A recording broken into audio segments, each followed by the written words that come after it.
राजनाथ सिंह जी ने खड़गे जी से कहा, देखिए आप हमारे स्पीकर को सपोर्ट कीजिए। खड़गे जी का प्रश्न है, एक सीनियर लीडर हैं, मैं उनका सम्मान करता हूं। कल से लेकर आज तक उनसे 3 बार हमारी बात हुई।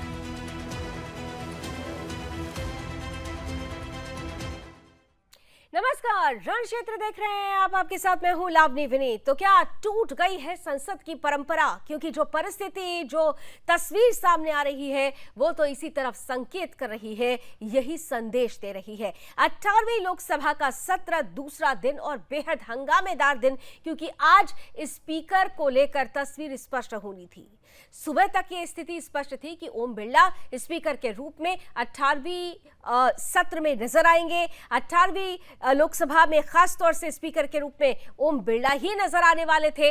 लेकिन इन सब के बीच में चक्का घूम गया, परिस्थिति बदल गई और फिर इसके बाद अचानक से खबर आती है कि 72 सालों के बाद चुनाव होंगे स्पीकर के लिए, क्योंकि यहां पर विपक्ष ने स्पष्ट रूप से कह दिया है कि सहयोग होगा तभी, समझौता नहीं, सहयोग होगा तभी साथ देंगे। इन सब के बीच में दरअसल यहां पर खास तौर से ओम बिरला का नाम जब सामने आया तो विपक्ष ने यह कहा कि उनको डिप्टी स्पीकर पद का पद चाहिए। शर्तें रखी गई और बार बार शर्तों को जब रखा गया तो बीजेपी ने स्पष्ट रूप से कह दिया कि स्पीकर का पद पहले आता है, डिप्टी स्पीकर के लिए चुनाव आगे होगा, बैठकर साझा बातचीत करेंगे। लेकिन विपक्ष नहीं माना और आखिरकार नौबत चुनाव तक आ पहुंची है। यानी टकराव के साथ शुरुआत हुई है, आगाज ऐसा है तो अंजाम क्या होगा, आज इसी पर होगी बड़ी बहस। खुलकर करेंगे बात। मेरे साथ कुछ ही देर में जुड़ेंगे कुछ खास मेहमान और जानेंगे उनसे मन की बात कि आखिर क्यों टूट रही है संसद की ये परंपरा, जहां पर 72 सालों तक सर्वसम्मति से चयन होता रहा, वहां चुनाव की नौबत क्यों आई, क्यों नहीं सहमति बन पाई, और अगर शुरुआती ही दौर इस तरीके से हंगामेदार है तो फिर आने वाला समय क्या होगा, विकास की रूपरेखा कैसे लिखी जाएगी, सहमति के साथ सदन कैसे चलेगा, ये सब सवाल होंगे। लेकिन उससे पहले बयानों के तीर।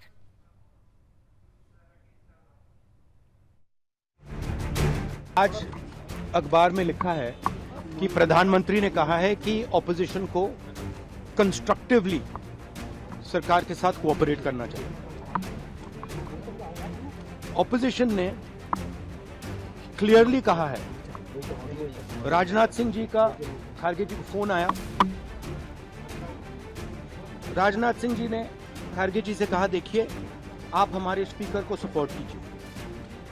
ऑपोजिशन, पूरी ऑपोजिशन ने कहा है, हमने सब के सब से बात की है, पूरे ऑपोजिशन ने कहा है कि हम स्पीकर को सपोर्ट करेंगे, मगर कन्वेंशन ये है कि डेप्यूटी स्पीकर ऑपोजिशन को मिलना चाहिए। वैसे यहाँ तक खड़गे जी का प्रश्न है, एक सीनियर लीडर हैं, मैं उनका सम्मान करता हूं। कल से लेकर आज तक उनसे 3 बार हमारी बात हुई है। मुझे लगता है कि जो कांग्रेस पार्टी और जो इंडिया आघाड़ी है उनको मतलब चुनाव लड़ने का अधिकार है। जब स्पीकर का चुनाव होता है तब आम सहमति से भी बहुत बार चुनाव होता है, अपोजिशन उम्मीदवार खड़ा नहीं करता है।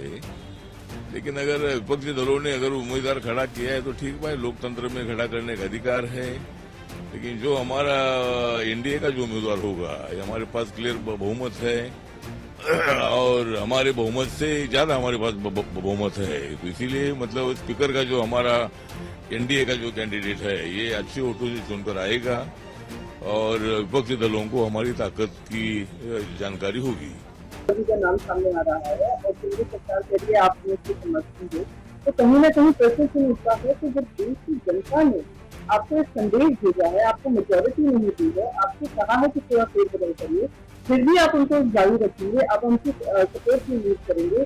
आप वो स्पीकर साहब वो है जिन्होंने 130 से ज्यादा एमपी को सस्पेंड किया था, इतिहास में पहली बार हुआ था। इतनी सारी चर्चा जो हुई थी देश को लेकर, वो चर्चा हुई नहीं, सीधा वो कानून बन गया। जिस तरीके से उन्होंने महुआ मोर्चा को डिस्क्वालीफाई किया था, वो ऐसी कमेटी के आधार पर जिससे ज्यादा से ज्यादा बीजेपी मंदिर के माध्यम से अब ये सब सामने आ जाएंगी, सब चीजें सामने आ जाएंगी, सब सामने आ रही है अभी चीजें, अभी सब सामने आ रही चीजें। जो विपक्ष की मांग यही थी कि उपाध्यक्ष विपक्ष का हो, जो हमारी राय पार्टी की है वो है कि उपाध्यक्ष विपक्ष का हो और बाकी बातें अभी सब सामने आ जाएंगी। अभी सामने आपको दिखाई देगा, इसी सीढ़ियों के बाद सदन है। ये चुनाव नहीं होता, स्पीकर का जो पद है वो पूरे सदन के लिए होता है। ऐसे में आजादी के बाद मुझे तो नहीं याद कि इस तरीके के पद को लेकर चुनाव हो, पर जिस तरीके से विपक्ष की इस बार भूमिका रही है और शर्तों के साथ जिस तरीके से विपक्ष सामने आया है कि आप डिप्टी स्पीकर के पद पर सहमति कीजिए, जबकि हम सब लोग उसके लिए चर्चा के लिए तैयार थे, पर उसके बावजूद शर्त रखना, उस पर अड़ना और इस तरीके से अपनी भूमिका को निभाना, मुझे नहीं लगता कि उचित है।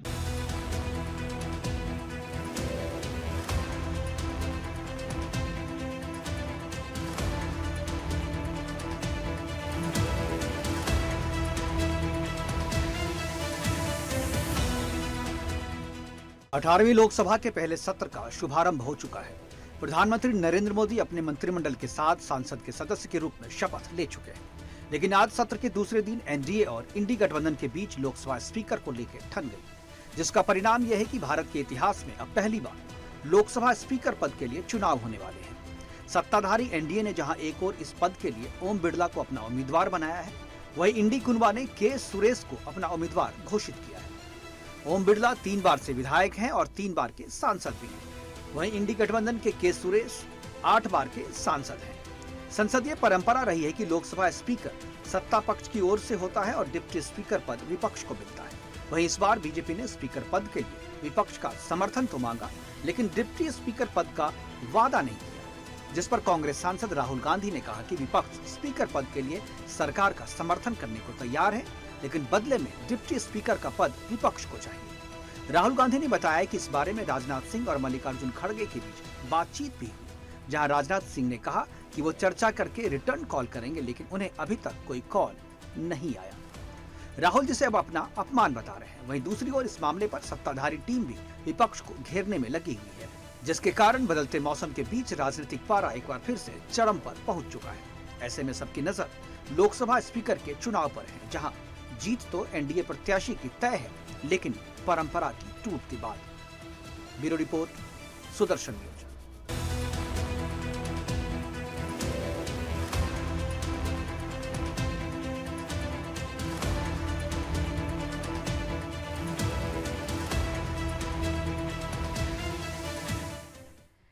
तो जब टकराव से होगी शुरुआत तो कैसे बनेगी आगे की बात। अगर परंपरा अभी से ही टूट रही है तो फिर आगे परंपरा का क्या होगा, प्रतिष्ठा का क्या होगा। आइए चर्चा की शुरुआत करते हैं। स्वागत करते हैं आज के पैनलिस्ट का। भारतीय जनता पार्टी का पक्ष रखने के लिए सूर्य कुमार मैथिल जी हमारे साथ जुड़ चुके हैं। सूर्य प्रकाश मैथिल जी, बहुत बहुत स्वागत है। हमारे साथ कांग्रेस का पक्ष रखने के लिए चंद्रमोहन शर्मा जी हैं, बहुत बहुत स्वागत है। साथ ही साथ समाजवादी पार्टी का पक्ष रखेंगे अशोक तिवारी जी, बहुत स्वागत। और साथ ही साथ संविधान विशेषज्ञ के रूप में आज हमारे साथ डॉक्टर शालिनी यादव जी हैं। डॉक्टर शालिनी, आपका भी बहुत बहुत स्वागत है। सबसे पहले चंद्रमोहन जी, आज आपके साथ ही शुरुआत करते हैं। सुबह ही सुबह राहुल गांधी का एक स्टेटमेंट आता है कि कंस्ट्रक्टिव कोऑपरेशन होना चाहिए, सकारात्मक सहयोग होना चाहिए। लेकिन सकारात्मक सहयोग क्या केवल सरकार से ही उम्मीद आप लोग करते हैं? देश तो विपक्ष से भी उसी कंस्ट्रक्टिव कोऑपरेशन की उम्मीद रखता है, तो फिर शर्तें क्यों? शर्तों पर तो सहमति नहीं बनती ना साहब। सोच, ये विषय सत्ता पक्ष के लिए प्रतिपक्ष का था, जिस विषय के लिए देश के प्रधानमंत्री ने कल देश को अवगत कराया था, और ठीक आज उसके विपरीत देश के प्रधानमंत्री चले गए। आज जब स्पीकर पद की बात हो रही थी, उस स्पीकर पद की बात के लिए जब राजनाथ जी ने मल्लिकार्जुन खड़गे से बात कर ली थी और उसके बाद फोन नहीं किया, तभी राहुल गांधी जी को ये वक्तव्य देना पड़ा, और उसी के कारण ये बात हुई। क्या 2014, 2019, 2024 इसका नमूना नहीं है? 2014 से 2019 में क्या हुआ था, और 2014 और 19 वाले पीरियड में क्या हुआ था? तब भी यही विषय थे। इन विषयों के अंदर क्या डिप्टी स्पीकर था? और अगर आप पिछली सरकारों में लेके चल जाते, अटल बिहारी वाजपेयी, मनमोहन सिंह, नरसिम्हा राव जी की, तो उसमें था। तो इसमें क्या गलत विपक्ष ने कह दिया? अगर आप कॉर्पोरेट मांगते हैं और कॉर्पोरेशन चाहिए, और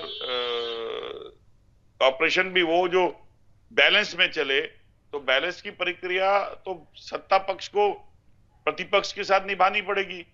ये दायित्व तो दोनों का है, तो उस दायित्व के अंदर बड़ा रोल किसका है? बड़ा रोल सरकार का है।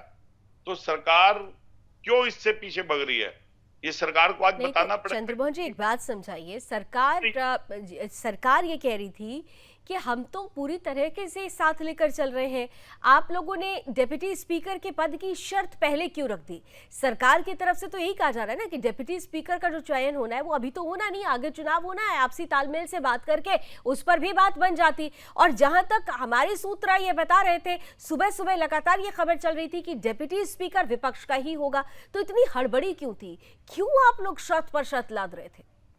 16वीं लोकसभा गुप्त स्पीकर से चली थी, 17वीं के अंदर पता नहीं था, 18वीं के अंदर जो विपक्ष है वो विपक्ष बनकर आया, जो आवाज है जनता की, और वो विपक्ष बन के आया जिसका मखौल 16वीं और 17वीं के अंदर सत्ता पक्ष ने मनाया था, शोर मचाया था। अगर उसी मखौल के अंदर आज विपक्ष आपसे प्रश्न कर रहा है तो दायित्व लावनी जी किसका बनता है? विपक्ष का बनता है नहीं क्या? तो प्रश्न करिए ना साहब। देखिए मेरा प्रश्न भी यही है कि विपक्ष को प्रश्न जरूर करना चाहिए, लेकिन प्रश्न के अंदाज में हो, प्रश्न शर्त के अंदाज में ना हो। यहाँ तो शर्तों की राजनीति हो गई ना, दबाव की राजनीति। शर्त, आप पहले ऐसा करो तब हम आपको सहयोग देंगे, आप पहले ऐसा करो तब हम कुछ करके अब बात आगे बढ़ने देंगे। तो शर्तों से तो राजनीति नहीं होती ना साहब। ये आपकी परिभाषा है कि शर्तों की कोई डील थी, ये कोई शर्तों की डील नहीं थी, ये डील आपस के समन्वय की डील थी। मैंने क्या बात बोली है? ठीक है, 16वीं और 17वीं, ठीक है सूर्य प्रकाश जी, आप ही लोग नहीं समझ पाए, ये शर्त थोड़ी थी, ये तो समन्वय की बात थी। अगर आप लोग समन्वय की भाषा समझ जाते तो चुनाव की नौबत ही नहीं आती, सब कुछ गुड हो जाता। आप समझ ही नहीं पाए। 16वीं और 17वीं के अंदर ये मानने क्यों नहीं हुआ? ठीक है सूर्य प्रकाश जी, अब इसका जवाब दें। सूर्य जी आइए। ये भूमिका कांग्रेस सरकार ने नहीं निभाई थी। ठीक है सर, ठीक है, दे रहे हैं सूर्य जी, इसका जवाब देंगे। हाँ बोलिए सर, बोलिए। आप लोग नहीं समझ पाए, शर्तों की भाषा नहीं थी, वो समन्वय की भाषा थी। जी। पहले तो आपको और पूरे देश को और सम्मानित पैनल को भारत माता की जय, वंदे मातरम। वंदे मातरम। और 4 लाइनें हैं, वो झूठ बोल रहा था बड़ी ही संजीदा तरीके से, मैं एतबार करता ना करता तो क्या करता। वही हाल अभी मेरे बड़े भाई इंद्रमोहन शर्मा जी कर रहे हैं, कह रहे हैं कि हमने शर्तें थोड़ी ही बताई थी, हमने तो समन्वय की बात की थी। आप 50 बार फोन करेंगे और कहेंगे कि अगर हमें डिप्टी स्पीकर नहीं दोगे तो हम चुनाव लड़ेंगे, तो लड़ लो, आ जाओ। 35 नंबर कम है, कहां से लाओगे ये बताओ, पहली चीज। दूसरी चीज, इनके पैरों के नीचे जमीन नहीं, और कमाल ये है कि फिर भी इनको यकीन नहीं, देश ने नकार दिया, लेकिन उसके बाद भी ये झुंझुना बजाने से बाज नहीं आ रहे। आप देखिए कि ममता बनर्जी कहती है मुझे किसी ने पूछा नहीं, और अखिलेश यादव कहते हैं कि भैया डिप्टी स्पीकर जो है वो विपक्ष का होना चाहिए, लेकिन जब उनसे पूछा गया कि क्या आप ओम बिरला का विरोध करेंगे तो उन्होंने इस पे कोई जवाब नहीं दिया। और एक महत्वपूर्ण बात मैं आपको बताना चाहता हूं लावनी जी, कि ये दलित का कार्ड खेल रहे हैं इस समय में। अभी एक मैं और डिबेट में था एक राष्ट्रीय चैनल की, तो वहां पर इनके एक राष्ट्रीय प्रवक्ता लगातार दलित दलित दलित दलित 5 बार बोल चुके। तब मैंने उनसे कुछ प्रश्न पूछ लिया, वही प्रश्न आज मैं यहाँ पर हमारे बड़े भाई इंद्रमोहन जी से पूछना चाहता हूँ। चंद्रमोहन जी, चंद्रमोहन जी से माफी चाहता हूँ भाई साहब, माफी चाहता हूँ। तो चंद्रमोहन जी ये बता दीजिए कि आप इतना दलित चिल्ला रहे हैं के सुरेश जी के लिए, तो भैया 1955 के अंदर भी बाबा साहब भीमराव अंबेडकर जी थे, लेकिन तब बाबा साहब की याद नहीं आई, लेकिन जवाहरलाल नेहरू जी को जवाहरलाल नेहरू जी की याद आ गई। उन्होंने कहा कि जवाहरलाल नेहरू जी को हर हालत में भारत रत्न लेना होगा, और जवाहरलाल नेहरू जी ने जवाहरलाल नेहरू जी का नाम देकर उनके गले में भारत रत्न डाला। चलिए उसके बाद आ जाते हैं इंदिरा गांधी जी के शासन में, तब भी इंदिरा गांधी जी को बाबा साहब की याद नहीं आई, उनको फिर इंदिरा गांधी की याद आई, और इंदिरा गांधी जी ने इंदिरा गांधी जी का नाम दिया और फिर उनके गले में भारत रत्न डाल दिया। लेकिन 1990 के अंदर जब नॉन कांग्रेस गवर्नमेंट बनी देश में, उसके बाद बाबा साहब को भारत रत्न दिया गया। ठीक उसके बाद आप देखिए सूर्यवैतल जी, ठीक है, आप पूरी क्रोनोलॉजी बता रहे हैं, इसका जवाब अभी चंद्रमोहन जी देंगे। लेकिन देखिए, सवाल आपसे भी बनता है, सवाल इसलिए बनता है क्योंकि कल ही अगर प्रधानमंत्री ये कहते हैं कि साफ तौर पर जिम्मेदारी ये विपक्ष की भी होती है, विपक्ष को समझदार होना चाहिए, तो सत्ता पक्ष को भी समझदारी के साथ ही आगे बढ़ना होगा। सदन को चलाने की पहली जिम्मेदारी आपके ऊपर रहेगी, आपकी सरकार है, और ऐसे में विपक्ष अगर शर्त रख रहा है, उनकी शर्तों की सियासत सामने आ चुकी है, लेकिन टकराव की स्थिति आप लोगों की तरफ से भी पैदा की जा रही है, ये भी देश देख रहा है, इसलिए दोनों की तरफ से ताली बजाने की जरूरत थी। बहरहाल चंद्रमोहन जी, जल्दी से काउंटर आंसर आप दे दीजिए, उसके बाद मैं अशोक जी के पास जाऊंगी और फिर डॉक्टर शालिनी। भाजपा की हालत हाँ, ठीक है, एक सेकंड चंद्रमोहन जी, 10 सेकंड मैथिली साहब पूरी करिए बात, 10 सेकंड सिर्फ जी। आपने हम पे प्रश्न उठाया तो मैं आपसे पूछता हूँ, 2014 में उपसभापति कौन था, 2019 में उपसभापति कौन था, तब शर्त रखी गई थी क्या? तो क्या भीख मांगने से मिलेगी क्या आपको? अरे नरेंद्र मोदी जी सबका काउंटर आंसर जल्दी से चंद्रमोहन जी, काउंटर आंसर जल्दी से। जो न्याय अगर दो हाथ तो पर इसमें यदि वादा हो, दे तो 2 ग्राम भी रखो अपनी धरती तमाम, हम तो वहीं पर खुशी से खाएंगे, परिजनों की हंसी उड़ाएंगे।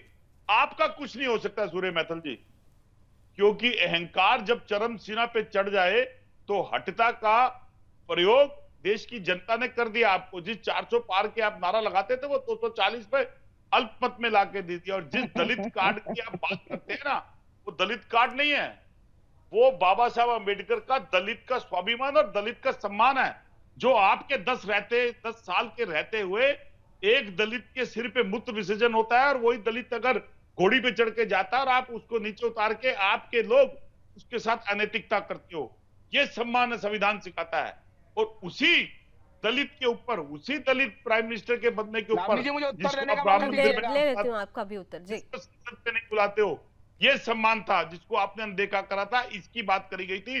तो परिभाषित मत करा करो और पुरानी बातों को मत कहा करोगे कि अगर पुरानी सरकारों में अगर कोई गलत काम हुआ नहीं चंद्रमोहन जी, देखिए पुरानी बातों को इसलिए लाया जाता है क्योंकि इमारत नई बनानी है, पुरानी नींव कमजोर थी, अब ये नई नींव लगा रहे हैं इमारत को मजबूत बनाने के लिए। और आप लोग सुबह से ही मैं सुन रही हूँ कांग्रेस के, देखिए मैं बीजेपी की प्रवक्ता नहीं हूँ, सूर्य मैथिल जी बैठे हुए हैं, हाथ उठा रहे हैं, जवाब देंगे।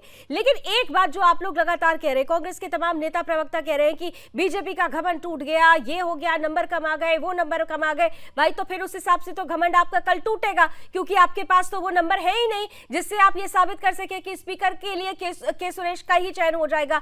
नंबर मायने रखता है ना साहब, वो नंबर आपके पास कल नहीं आने वाला है, तो फिर घमंड कल आपका भी टूटेगा। सवाल ये भी है जी, हक मिले मिले, मेरी आवाज पहुंचनी जरूरी है। अच्छा, आवाज पहुंचनी चाहिए, सदन चले ना चले हंगामा जरूर करना चाहिए। चलिए सूर्य मैथिल जी जल्दी से काउंटर आंसर दीजिए, अशोक जी के पास जाऊंगी मैं। देखिए दलितों की बात कर रहे थे, मैं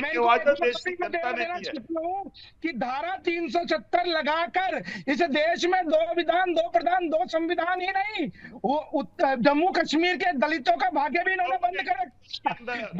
दलितों का आरक्षण भाजपा की सरकार जब आई है 370 हटाइए तब दिया गया। और ये जो बात कर रहे हैं अभी, मैं इनको 4 लाइनों में कहना चाहता हूँ कि अरे भैया हमको मालूम है जन्नत की हकीकत, लेकिन दिल को फैलाने के लिए गालिब ख्याल अच्छा है। घमंड आपका टूटा है, 2014 में हराया, 19 में हराया, ठीक है, आइए अशोक तिवारी जी, अब चलिए आप अशोक तिवारी जी का भी मन में कुछ चल रहा है, बड़ा मुस्कुरा रहे हैं, उनके मन में भी बहुत कुछ चल रहा होगा। अशोक जी, आप लोग तो बड़ी ही कहना चाहिए कि बहुत अच्छी ताकत के साथ इस पर सदन में पहुंच गए। और कल हम देख रहे थे कि किस तरीके से खासतौर से अखिलेश यादव जी जब वहां पहुंचे और जो मुस्कुराहट थी संविधान की प्रति के साथ साथ अवधेश जी को साथ में लेकर चल रहे थे, संदेश देने का प्रयास कर रहे थे, अयोध्या के माध्यम से आप लोग बड़ी बड़ी बातें कर रहे हैं। लेकिन एक बात बताइए, आपने कहा था, आपके मुखिया ने कहा था कि जब हम सदन में पहुंचेंगे तो देश की बात करेंगे, संविधान की बात करेंगे, सहयोग की बात होगी, दोनों हाथ से ताली बजनी चाहिए। तो यहां पर दोनों हाथ से ताली बजाने के लिए तो सरकार तैयार थी ना। सवाल यह है कि शर्तों पर बात आकर क्यों टिक गई? शर्तों से तो नहीं चलती है शर्तों की सियासत तो किसी भी स्तर तक नहीं जानी चाहिए थी। लवनी जी, आपसे रिक्वेस्ट करता हूं, देश की बहुत बड़ी जनसंख्या ने विपक्ष को वोट दिया है। ये देश लोकतंत्र से चलता है। इस देश में कुछ संख्या ज्यादा है सत्ता पक्ष की, एनडीए की, इसलिए सरकार में है, और कुछ संख्या हमारी कम है। लेकिन आप अगर निष्पक्ष न्याय करेंगी तो देखेंगे कि जनता ने ही चुन के भेजा है विपक्ष को। विपक्ष कोई बाहर से नहीं आयातित नहीं है विपक्ष, सच्चाई ये है। अब मुझे बोलने का मौका दिया है तो बोलने दीजिएगा ठीक से। सच्चाई मैं कह रहा हूँ कि स्पीकर का पद होता है वो भी निष्पक्ष पद होता है। सत्ता पक्ष को होता जरूर है, लेकिन जो जैसे ही स्पीकर चुना जाता है वो निष्पक्ष हो जाता है, किसी दल का नहीं होता है। ऐसे ही विपक्ष की परंपरा रही है, विपक्ष से डिप्टी स्पीकर दिया जाता है, वो विपक्ष का होता जरूर है, लेकिन जब जैसे बनता डिप्टी स्पीकर फिर वो निष्पक्ष हो जाता है। सच्चाई ये बहुत प्यार मोहब्बत से हमारा देश चला है आज तक। कभी संख्या बल का घमंड नहीं होता था कि हम सत्ता में हैं तो हम जीत जाएंगे, हम सत्ता में हैं जीत जाएंगे। इसमें आम सहमति से हमेशा सभापति चुना गया है, आम सहमति से उपाध्यक्ष चुना गया है। एक सामान्य सी बात कही थी विपक्ष ने कि हमको जो है आप वादा कर दीजिए कि जो है हमको ही आप डिप्टी स्पीकर का पद देंगे। सामान्य सी परिचर्चा थी, कोई शर्त की बात नहीं थी इसमें। सामान्य सी बात बोल देते कि हाँ वो तो आपका हक होता ही है, वो तो आपको मिलेगा ही मिलेगा। नहीं तो भरोसा तो आपको रखना चाहिए था ना। राजनाथ सिंह जी तो कह रहे हैं कि 3 बार मुलाकात हुई है, और जब राजनाथ सिंह ये कह रहे थे कि आगे अभी कल तो डिप्टी सीएम के माफ कीजिएगा डिप्टी स्पीकर के लिए तो अभी चुनाव होना नहीं है, तो फिर इतनी जल्दीबाजी क्यों थी आप लोगों को? भरोसा तो आप लोगों को भी रखना चाहिए। आपने कहा ना कि विपक्ष पर भरोसा रखना चाहिए सरकार को, तो विपक्ष को भी सत्ता पक्ष पर भरोसा रखना चाहिए। आपका भरोसा कहाँ चला गया? लावनी मुझे उत्तर देने दीजिए। लावनी जी हाँ बताइए। बुद्धिजीवी हैं, क्या बात करती है? राजनाथ सिंह ने ये नहीं कहा क्या बात हुई। राजनाथ सिंह ने कहा 3 बार बात हुई। राजनाथ सिंह ने वादा नहीं किया, ये हाँ भी नहीं किया। मतलब आपको भरोसा नहीं था? आपको भरोसा नहीं है?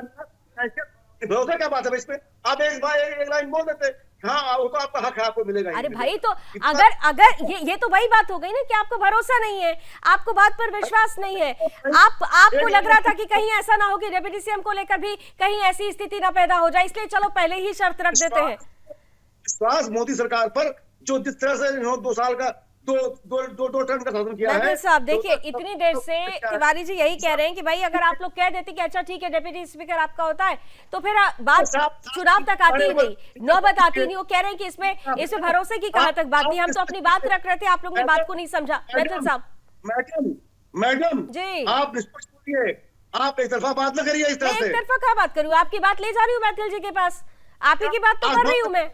और अगर आपकी बात याद दिलाने लगूंगी तो आपको 2012 से 2017 में पहुंचा दूंगी। बताइए ना, आपके पास स्पीकर तो थे, डिप्टी स्पीकर कौन थे? डिप्टी स्पीकर कौन थे आपके? 2012 से 2017 तक उत्तर प्रदेश में आपकी सरकार थी ना। बताइए अशोक जी।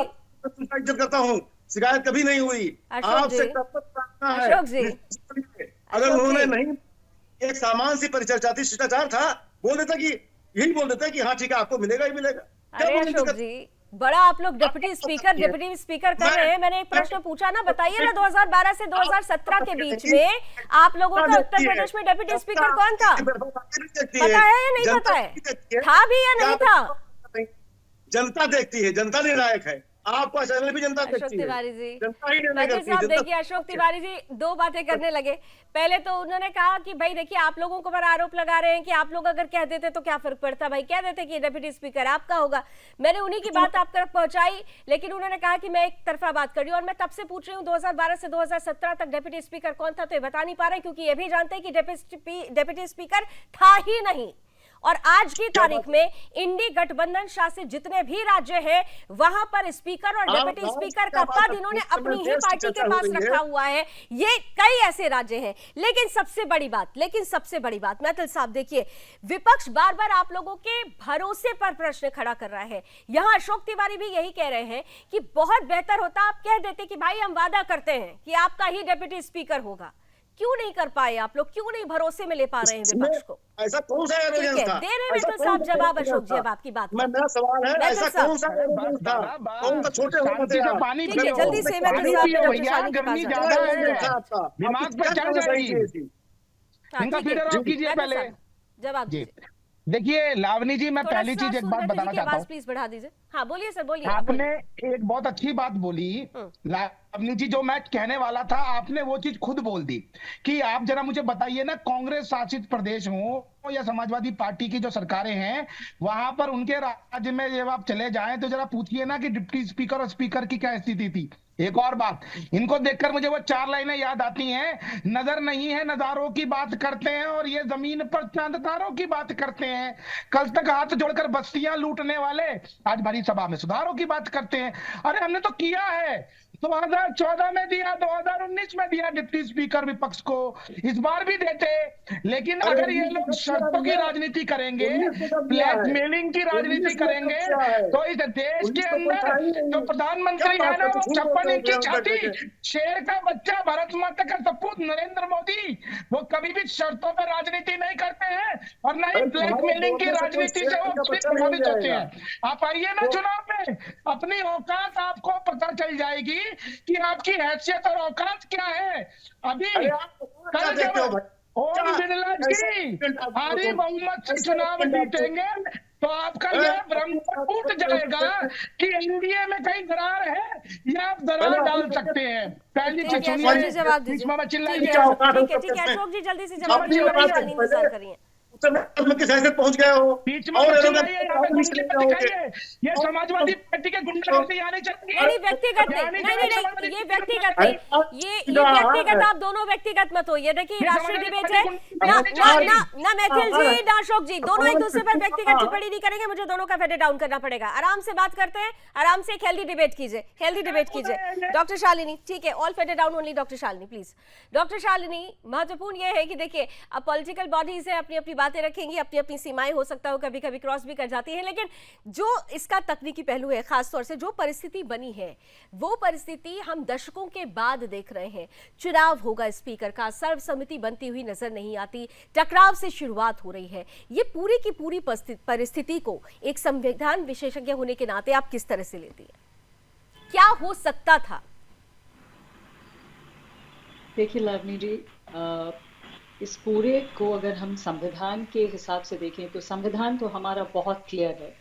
हमारा पूरा जो संविधान है और जो पूरा लेजिस्लेटिव ढांचा है वो बैलेंस ऑफ पावर्स के प्रिंसिपल के ऊपर बना हुआ है कि कोई भी पोजीशन है उसको उसके बैलेंस के लिए एक दूसरी पोजीशन बनाई गई है। तो अगर स्पीकर है तो साथ में एक डिप्यूटी स्पीकर की भी पोजीशन है।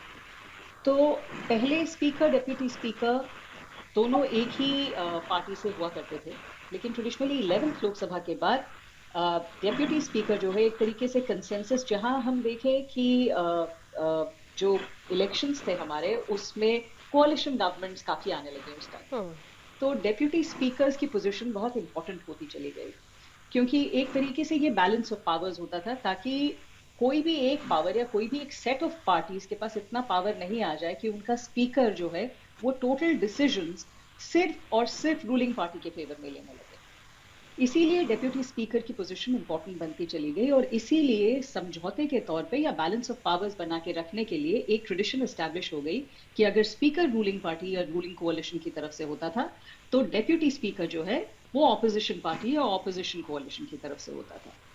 अब हमने देखा है कि कांग्रेस की भी जब पार्टीज, जब यूपीए की गवर्नमेंट थी तब भी उन्होंने ऑपोजिशन पार्टीज के डिप्यूटी स्पीकर्स अपॉइंट किए थे या इलेक्ट किए थे। जहां तक कि हमारी मौजूदा सरकार की बात है तो उनके पहले टर्म में जो है तो उनके जो एलाय थे बीजेपी के AIADMK के, उनके मेंबर थे, उनको डिप्यूटी स्पीकर की पोस्ट दी गई थी। लेकिन जहां तक इस वक्त ऑपोजिशन पार्टीज जिस प्लैंक से आ रही हैं वो मेरा मानना ये है कि पिछले लोकसभा में डेप्यूटी स्पीकर की पोजीशन खाली रही है। इसलिए हमने देखा कि कई ऐसे फैसले जो हैं जो कि डेप्यूटी स्पीकर काउंटर नहीं कर सकते हैं। ऐसा नहीं है कि वो स्पीकर की पोजीशन को चैलेंज कर ले, लेकिन कई इंस्टेंसेस में जब स्पीकर नहीं होते हैं तो डेप्यूटी स्पीकर के पास उनके पावर्स ऑटोमेटिकली ट्रांसफर हो जाते हैं। कई पार्लियामेंट्री कमेटी मीटिंग्स जो होती हैं अगर उसमें डिप्यूटी स्पीकर्स होते हैं तो उनके ऑटोमेटिकली वो चेयरपर्सन बन जाते हैं, वो जॉइंट मीटिंग्स के ऊपर प्रिजाइड कर सकते हैं। जो स्पीकर के जो पावर्स हैं वो डेप्यूटी स्पीकर के पास चले जाते हैं। तो मेरा मानना ये है कि इस वक्त जिस तरह की हम राजनीति देख रहे हैं, कहीं पे हमने देखा है कि पिछले टर्म पे स्पीकर्स ने, जो स्पीकर थे उन्होंने इतनी बार इतने लोगों को पार्लियामेंट से सस्पेंड कर दिया। तो ये सब कई चीजें जो हैं, ये जो खतरे की घंटी ऑपोजिशन पार्टीज को लगती है तो उनके लिए कहीं पे एक तरीके से क्लेम करने का तरीका है कि हमारे हाथ में भी कुछ पावर है, तो जब तक आप उसको अश्योर नहीं करेंगे, कहीं ऐसा ना हो कि वही रिपीट हो जाए जो पिछले टर्म में रिपीट। ठीक है, पावर टू पावर में कंपैटिबिलिटी होनी चाहिए। एक पावर स्पीकर के पास, एक पावर डिप्टी स्पीकर के पास, क्योंकि बीते अगर टर्म की बात करें तो ओम बिरला साहब ही थे, बहुत सारे सांसदों को निलंबित किया गया, उसके पीछे बहुत सारी वजह थी, उसका अपना एक इतिहास है। लेकिन इतना जरूर है कि इस बार विपक्ष ये चाहता है कि कम से कम एक जो हथियार है उनके पास सदन में जरूर होना चाहिए, और वो डिप्टी स्पीकर का पद इस लिहाज से काफी खास मानते हैं। चलिए चर्चा को आगे बढ़ाएंगे, एक छोटा सा ब्रेक लेना पड़ रहा है, लेकिन परंपरा टूटी है। परंपरा टूटती है तो बहुत कुछ आगे भी बदलाव होते हैं। ये बदलाव दोनों के लिए कितने लाभकारी होंगे, कितने खतरनाक होंगे, इस पर भी चर्चा होगी छोटे से ब्रेक के बाद।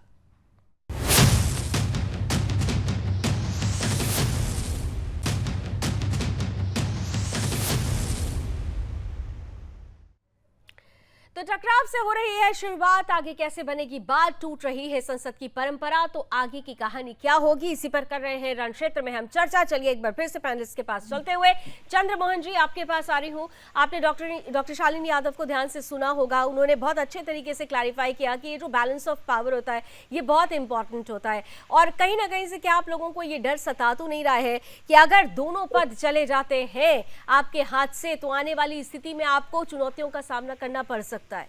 क्या आप इस बात से सहमत हैं जो डॉक्टर शालिनी कहने का प्रयास कर रही थी? देखिए, उनकी बिल्कुल शालिनी जी ने जो बात बड़ी सबसे गंभीर और तर्कबुल बातों को किया है, तो उसका जवाब यह है कि गजब की सियासत है, गजब की सियासत है, ना चेहरा उसका ना मखोटा उसका, फिर भी आईने में नजर वही आता है, क्योंकि चाल चरित्र और चेहरा कहीं ना कहीं जरूर दिख जाता है लावनी जी। और वो इस बात से प्रमाणित होता है कि जब आज जिस विषय के ऊपर हम बहस कर रहे हैं, जिस विषय के ऊपर आज जब लोग आके खड़े हुए हैं, तो उसके ऊपर अहंकार और तर्क वितर्क किस लिए? तर्क होता है जो किसी के कुतर्क को काटता है, लेकिन कुतर्क का जवाब तो कोई है ही नहीं।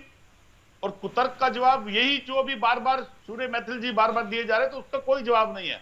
उसका जवाब वक्त तो अहंकार की चोट के ऊपर देश देगा, जनता देगी। अगर दो पोस्ट है, अगर एक पोस्ट विपक्ष के पास जाती है और एक सत्ता पक्ष के पास जाती है, यही तो सहमति थी। और इसी सहमति के लिए तो राजनाथ जी आगे आए थे और उन्होंने बात करी थी। फिर कौन सा चेहरा था, कौन सा मकोटा था, किसने खेल खेला, किसने फोन नहीं करने दिया, और क्यों फिर आज इस तरह की बहस करी गई?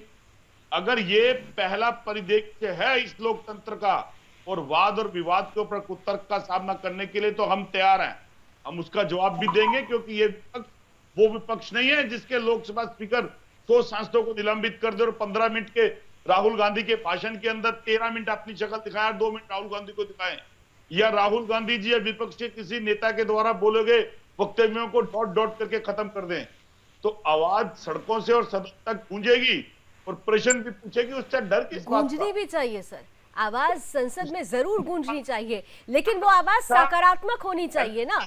वो आवाज अगर सकारात्मक है तो आप भी जानते हैं, नहीं ठीक है, तर्कों पर आपने बात की ना, तो मेरे प्रश्न का जवाब आप दे दीजिए। चंद्रमा जी, मुझे प्रश्न तो पूछ लेने दीजिए ना। आप लोगों को, आप भी कहते हैं ना प्रश्न नहीं पूछने देते, तो फिर मैं तो कहूंगी कि आप मेरे शो में ही प्रश्न नहीं पूछने देते, मैथिली जी भी पूछने नहीं देते, तो ऐसे कैसे चलेगा? प्रश्न तो सुन लीजिए। देखिए, आप कह रहे हैं कि सकारात्मक सब कुछ होना चाहिए, तो बताइए फिर आप सकारात्मकता यहाँ नजर कहाँ आती है? नंबर्स के लिहाज से आप भी जानते हैं कि कल क्या होने वाला है, परिणाम क्या आने वाला है, तो फिर क्यों ये बेफिजूल का समय बर्बाद करना सदन का? क्या ताकत दिखाना चाहते हैं, क्या मैसेज देना चाहते हैं देश के सामने आप? ये ना उसका जवाब हाँ। कल और कल के समय में क्या होगा ये किसी को पता नहीं है अभी, क्योंकि जब 100 सांसदों को निलंबित कर दिया जाता हो जिस अहंकार के अंदर, और जब बोलने ना दिया जाता हो, तो उसके अंदर कुछ साथी वहां भी बैठे हैं, तो कल जो होगा वो तो कल निपटेंगे। लेकिन कहते हैं कि आग चिंगारी लगाए या बत्ती लगाए, आग लगानी जरूरी है, बात पहुंचानी जरूरी है। विषय ये नहीं है कि विपक्ष क्या कह रहा है। और आप बात ही बात में ये भी कह रहे हैं कि आपकी गठबंधन में भी गांठें हो सकती हैं। मैथिल साहब बात पहुंचा रहे हैं, गठबंधन में आपकी भी गांठें हो सकती हैं, कल कुछ भी हो सकता है।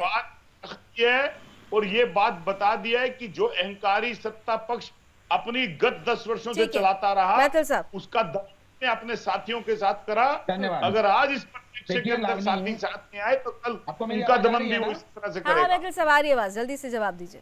देखिए लावनी जी, अभी चंद्रमोहन शर्मा जी की जो बातें हैं ना, उससे एक बात तो समझ स्पष्ट हो गई कि विपक्ष ने अपनी हार तो खुद स्वीकार कर ली।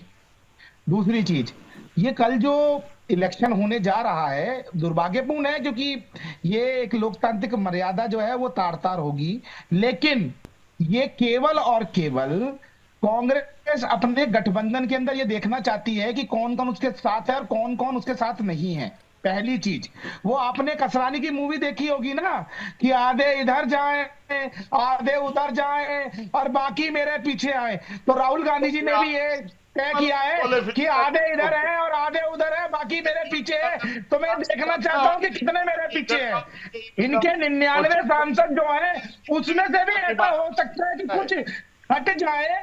कल जब आप परिणाम देखें, ये मैं आपसे वादा कर रहा हूं, क्योंकि जिस प्रकार की नौटंकी राहुल गांधी जी ने ठकाठक फटाफट और छटाछट करके की थी ना 8500 रुपए वाली, वो सांसदों को उनके क्षेत्रों में जाने नहीं दे रही जनता, उनके कपड़े फाड़ने को तैयार है। और बंगाल के अंदर जिस प्रकार से दीदी ने कांग्रेस में पलीता लगाया है और वहां खेला हुआ है, अब दीदी किसी भी हाल में इस गठबंधन के संग रहने वाली नहीं है। जी, टीएमसी तो वैसे आपके लिए सिरदर्दी बनती जा रही है। ममता बनर्जी ने कह दिया ना, हमसे तो पूछा ही नहीं गया, अब बात होगी तो आगे क्या होगा वो देखेंगे, ये भी एक सवाल है। अशोक तिवारी जी जल्दी से जरा इंटरवीन कीजिए और उसके बाद शालिनी जी से लास्ट कमेंट लूंगी।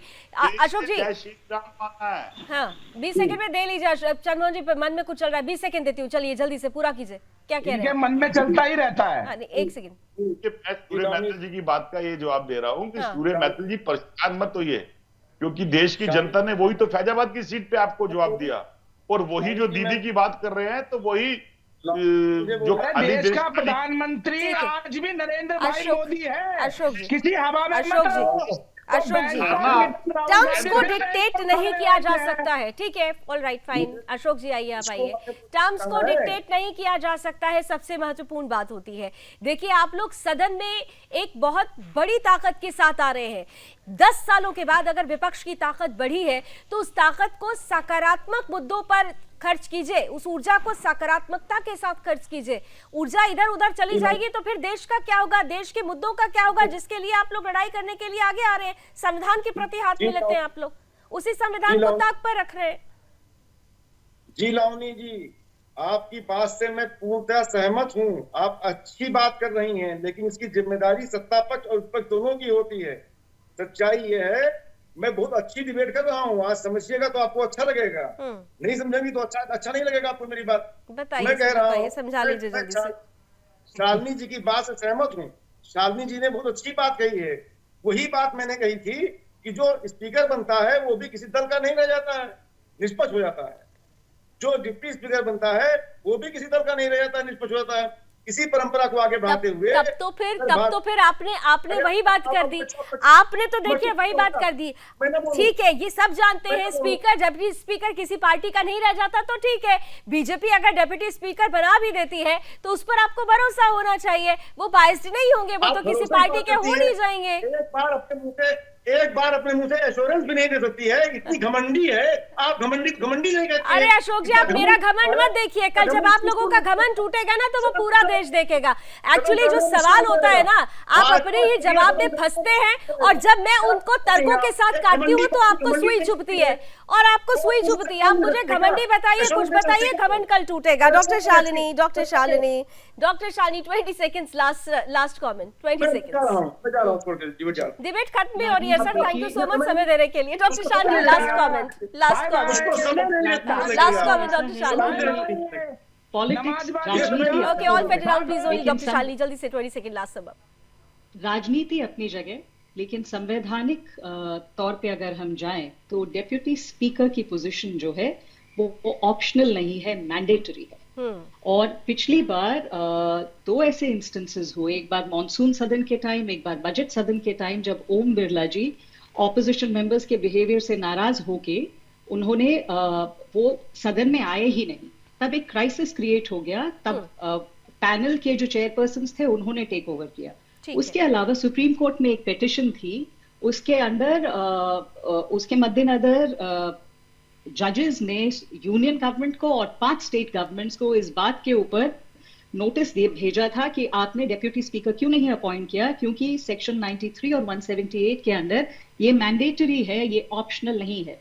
सरकार का ये कहना था सारे काम तो हो रहे हैं, लेकिन ये आर्ग्यूमेंट स्टैंड नहीं करता है। जो पोजीशन मैंडेटरी है वो करना जरूरी है, जो मैंडेटरी है वो करना जरूरी है, और इसीलिए इस जरूरी में जरूरी हो जाता है कि समन्वय भी बना रहे। बहुत बहुत धन्यवाद, आप सभी हमारे साथ जुड़े। अशोक जी थोड़ा नाराज हो गए, उनकी बात शायद मैं उनकी भाषा में नहीं बोल पाई, लेकिन सत्य यह है कि जब सत्ता और विपक्ष ये कहता है कि हम देश की लड़ाई लड़ रहे हैं, हम देश की बात कर रहे हैं, हम संविधान और लोकतंत्र को बचाने की बात कर रहे हैं, तो इस बचने और बचाने में सामंजस्य और संतुलन बहुत मायने रखता है। दोनों को साथ मिलकर चलना होगा, आकलन जरूर कीजिएगा, तभी विकास संभव है। फिलहाल रण क्षेत्र में आज बस इतना ही। देश और दुनिया की तमाम खबरों के लिए आप जुड़े रहिए सुदर्शन न्यूज के साथ। जय हिंद। राजनाथ सिंह जी ने खड़गे जी से कहा, देखिए आप हमारे स्पीकर को सपोर्ट कीजिए। खड़गे जी का प्रश्न है, एक सीनियर लीडर है, मैं उनका सम्मान करता हूं। कल से लेकर आज तक उनसे 3 बार हमारी बात हुई।